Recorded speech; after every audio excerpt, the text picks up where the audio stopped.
Matalang Rizal, didingin sa land of promise. Sa mga estudyante, na ba yung mga estudyante dire? O kanas ama na abot ang ato ang labang magtutudlo din sa yutang saan. Doon na ba yung nakabalo? Ini sa ato ang labaw nga magtutudlo, amang Dr. Jose Rizal. So naabot siya din sa ato ang yutang saan, na-exile siya dire, anto July 17, 1892, alas 7 sa gabi.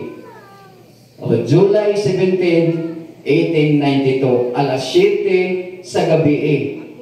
Pag naog niya sa bangka ngayong isakyan, pagtunog niya dito sa balas sa dapitan, kung nakasuloy mong dapitan katong sa Santa Cruz na ay makita ninyo mga tao nga mura gadayong o bangka, o, dito mo ito yung gitawag dito, landing site, kay dito ni Dunggo ang bangka ng isuksayan ni amang Dr. Jose Rizal.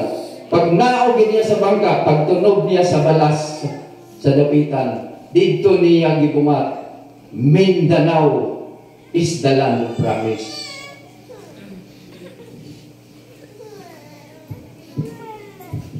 Muna ang istorya mga igsoon, nga naabot ang ato ang labaw nga magkagagahon, amang Dr. Jose Rizal, dito niya gibumat nga Mindanao ang yutang saad.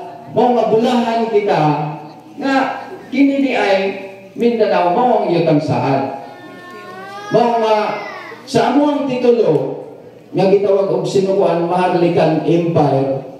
Actually naa pa ginasisumpay. Sinuguan Maharlikan Empire Tribal Alliance Federated Council. O muna siya, more on history me, kay kanang ang atong magtutudlo, nagtudlo mangkod sa iyang mga estudyante sa una. So kanang word nga Maharlikan Empire, kita mga igsuon, sa wala pa ang Republic of the Philippines, kining ato ang nasod, gitawag kani o Isla Maharlika. Wala pa ang Republic of the Philippines, gitawag ni siya Isla Maharlika or Maharlikan Archipelago. So ang meaning sa word nga Maharlika, di ba gikanta man ang kanunay nato sa eskwelahan nga ako ay Pilipino, may dugong Maharlika. Pero nasayod ba ta kung sa meaning sa Maharlika? Ang meaning sa Maharlika, doon pasabot, freeman or malaya. Gawas nun. Ang hubad sa uban nga mga naghubad na ng word nga Maharlika, alipin daw ta. Sayo, kita, dugong Maharlika. Nasa nung kanta, may dugong Maharlika. Diba?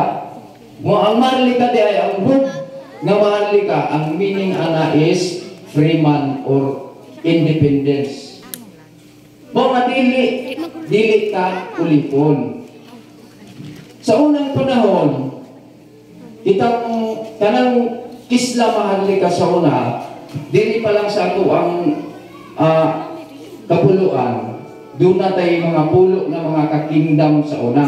Pulo kaging harian. Katong gitawag og mga Rahanit of Tondo, Rahanit of Silodong, o Kingdom of Kumintang, Sultanate of Sulong, pulo na siya ka kingdom. Moto ang ato mga Rahanit. Moto yung mga Maharlikan na to sa una.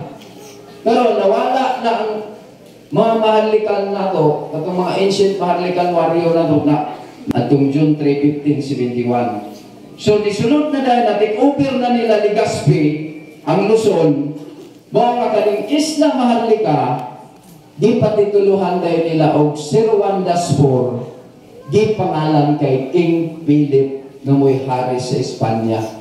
Mo nga napulihan na dayon og pangalan nga Philippines kay hango na sa pangalan ni King Philip. Mo nga naulipon na dayon ta. No? Naulipon na dayon ta sa dayuhan nga mga pagtudlo.